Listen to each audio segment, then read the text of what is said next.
Hello दोस्तों, BPSC studio में आपका बहुत बहुत स्वागत है। तो जैसा कि हमने पिछले वीडियो में आपको बताया था कि 65 बीपीएससी मेंस के रिगार्डिंग जो एक टेलीग्राम ग्रुप मैंने बोला था कि बनाने जा रहा हूँ, उस पर इम्पॉर्टेंट टॉपिक्स आपको शेयर किए जाएंगे। हर दो दो दिन पे दो दो क्वेश्चन आपके लिए दिए जाएगा। उसमें आपको लिखना है, जो क्वेश्चन होंगे वो मोस्ट इम्पॉर्टेंट होंगे, आप वहाँ पे लिख के शेयर भी कर सकते हैं। वहाँ आपको रिव्यू भी दिया जाएगा कि क्वेश्चन आपने आंसर कैसा लिखा। ठीक है दोस्तों, तो बिहार हिस्ट्री जो पहला टॉपिक है आज मैं ले रहा हूँ। तो सबसे पहले तो ज़रूर से ज़रूर आप चैनल को सब्सक्राइब कर लें। जितने भी लोग हैं 65th और 66 वाले, उनके लिए भी मैं कुछ स्टार्ट करने वाला हूँ। तो आप ज़रूर से ज़रूर चैनल को ज्वाइन कर लें। और 65th वाले के लिए तो मोस्ट इम्पॉर्टेंट अभी है फ़िलहाल के लिए, क्योंकि एग्ज़ाम की डेट तो आपको पता है कि 4 अगस्त से पेपर स्टार्ट होने वाला है। और वो बात की बात है, अगर इस इंक्रीज़ हुआ तो आपके लिए बोनस है, लेकिन एग्ज़ाम के लिए आप अटेंटिव रहें। एग्ज़ाम हो सकता है कि हो जाए, ठीक है। तो इम्पॉर्टेंट टॉपिक आपको पता है, GS1 में जो है 3 सेक्शन होते हैं। सेक्शन 1 बिहार हिस्ट्री के लिए होता है, सेक्शन 2 आपको आईआर का सेक्शन होता है, और सेक्शन 3 डीआई वाला सेक्शन होता है। तो जिसमें ये तीनों सेक्शन मोस्ट इम्पॉर्टेंट है, जिसमें GS1 का जो सेक्शन 1 है बिहार हिस्ट्री, ये आपको लगभग, आप इसमें 15 से 18 टॉपिक भी कर लेते हैं, 15 टॉपिक भी कर लेते हैं तो आपके 3 क्वेश्चन आ जाएंगे इसमें। तो इसमें आपने मेरे पिछले वीडियो देख सकते हैं, जो 64th वाला एनालिसिस है, वहाँ से आपको क्वेश्चन का जो मूल रूप है आपको पकड़ में आ जाएगा कि हाँ, मेनली क्वेश्चन जो हो, जो नए स्टूडेंट हैं उनके लिए तो कोई मतलब दिक्कत होगी उसके पैटर्न को समझने के लिए, क्योंकि अभी आप जानते हैं कि बहुत कम समय दिया गया है। मतलब झटके में एग्ज़ाम की डेट अनाउंस कर दी गई है बीपीएससी के द्वारा। लेकिन कोई नहीं, आपको फिर भी आपको ये क्वेश्चन ऐसे नहीं है कि बीपीएससी में रिपीट नहीं होते, रिपीट होते हैं। यही आपके लिए प्लस पॉइंट है। तो आप अभी भी तैयारी कर सकते हैं। जो जो नए हैं बिल्कुल हमारे चैनल का साथ तो बिल्कुल जुड़े जाएँ। आपको इम्पोर्टेंट टॉपिक्स की सीरीज मैं जो ला रहा हूँ, उसके साथ आपको ये बहुत फ़ायदा होगा। आप उसको आंसर राइटिंग करके लिखें। और कुछ कुछ टॉपिक मैंने तो पहले से डाल दिया हुआ है, जैसे कि पाल आर्ट को मैंने पढ़ाया हुआ है पहले, मधुबनी पेंटिंग को डाला हुआ है। कुछ दिन में मॉडर्न आर्ट और पटना कलम के बारे में भी अच्छे से डिटेल्स में मैं इसकी चर्चा कर लूँगा। इंग्लिश वालों के लिए भी ये अच्छा है, और क्योंकि एक्सप्लेनेशन हिंदी में होता है तो आप हिंदी वालों के लिए भी कोई दिक्कत नहीं है। ठीक है फ्रेंड्स। हाँ, तो आज का जो टॉपिक है, आप जानते हैं GS1 में बिहार हिस्ट्री का जो टॉपिक है, उसमें मोस्ट इम्पॉर्टेंट आपको होता है सेक्शन 1 जो है। आर्ट फॉर्म को आपको किसी तरह करके जाना है, जो कि है पाल आर्ट, मॉडर्न आर्ट, पटना कलम, मधुबनी पेंटिंग। आप जानते हैं कि 64th में जो मॉडर्न आर्ट पूछा गया था 64th वाले में, पटना कलम आया हुआ था 63rd वाले में, ठीक है। इसी तरह का सारा लगभग रिवॉल्विंग राउंड पे मतलब घूमते रहता है। कभी 56वें 59वें में ये आ गया, पाल आ गया, तो मधुबनी आ गया। तो इस तरह से ये चारों आपको करके जाने चाहिए। ये नहीं कि पिछली बार मॉडर्न आया है तो नहीं आएगा इस बार, ऐसा बिल्कुल नहीं।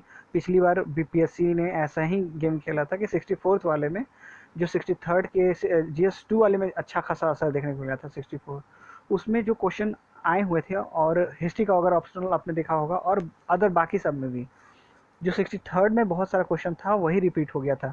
तो ऐसा जो ट्रेंड बना हुआ था कि जो पिछले साल में आ चुका है वो नहीं आएगा, वो 64th में वो खारिज हो गया। तो जो ऐसा था कि जो 63rd में आया था वो क्वेश्चन हूबहू यहाँ उतर गए थे 64th में, यही हुआ था। तो इसलिए आपको तैयार रहना होगा पिछले क्वेश्चन के साथ। आपको 2-3 पिछले साल का क्वेश्चन तो आपको मतलब बोनस दे देगा कि आपको करके ही जाने हैं। तो आर्ट फॉर्म में आपको पालट तो करना ही करना है, मॉडर्न करना ही करना है, पटना कलम करना ही करना है, मधुबनी। अगर आप एक सीरियस कैंडिडेट हैं तो आपको सारे करके जाने चाहिए, ठीक है फ्रेंड्स। फिर आते हैं ट्राइबल रिवोल्ट। ये ट्राइबल रिवोल्ट आपको संथाल अपराइजिंग, बिरसा मुंडा, ये लोग हमेशा अक्सर यही दोनों पढ़ के जाते हैं। 64वें में क्वेश्चन पूछ दिया, कैरेक्टरिस्टिक्स ऑफ ट्राइबल प्रोटेस्ट। अब जो लोग सिर्फ ये दोनों का प्रैक्टिस करके गए होंगे तो बेसिकली कुछ कुछ अदर्स जानते होंगे, ताना भगत मूवमेंट से रिलेटेड, अदर भी मूवमेंट जो भी हैं, तो वो मिक्स करने में थोड़ा सा दिक्कत हो गई होगी थर्ड ये क्वेश्चन डील करने में। तो आपको ये तीनों चीज़ देखना है, तो मैं एक एक करके ये तीनों चीज़ आपको ज़रूर से ज़रूर प्रैक्टिस करवा दूंगा। ठीक है फ्रेंड्स। अगर आप बोलेंगे तो एक अच्छी सी test series, full full flesh test series जो टेस्ट GS1 GS2 की है, वो भी अगर आप बोलते हैं तो आगे उसको कंडक्ट कराया जाएगा 5-6 दिन के अंदर। लेकिन अभी आप दो दो क्वेश्चन करके डील करना स्टार्ट करें, ताकि आपकी भी अटेंटिवनेस बनी रहे। ठीक है दोस्त। टेलीग्राम चैनल बिल्कुल से बिल्कुल ज्वाइन कर लें आप। तो पहला क्वेश्चन आप देख सकते हैं, मैंने यहाँ दिया हुआ है describe the salient feature of Pala art, मतलब Pala architecture and sculpture. Pala art के बारे में जो भी आप जानते हैं, उसके सेलिएंट फीचर्स क्या क्या हैं, मैंने अपने वीडियो में भी आपको एक ट्रिक वेस बताया हुआ है। लगभग वीडियो के नीचे बहुत सारे कमेंट्स में आप देख सकते हैं। लगभग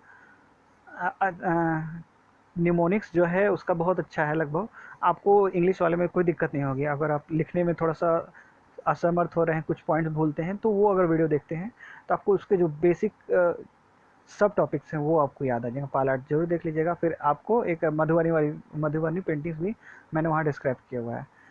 दूसरा आप क्वेश्चन यहाँ देख सकते हैं दोस्त, तो discuss the main causes of Santhal uprising, what were its consequences. इसका चांसेस मेरे हिसाब से इस बार बनता है, इस बार मेरे हिसाब से आ सकता है, बट आपको सब करके जाना है, ये भी ध्यान रखना है कि यहाँ पे किसी के हिसाब से नहीं।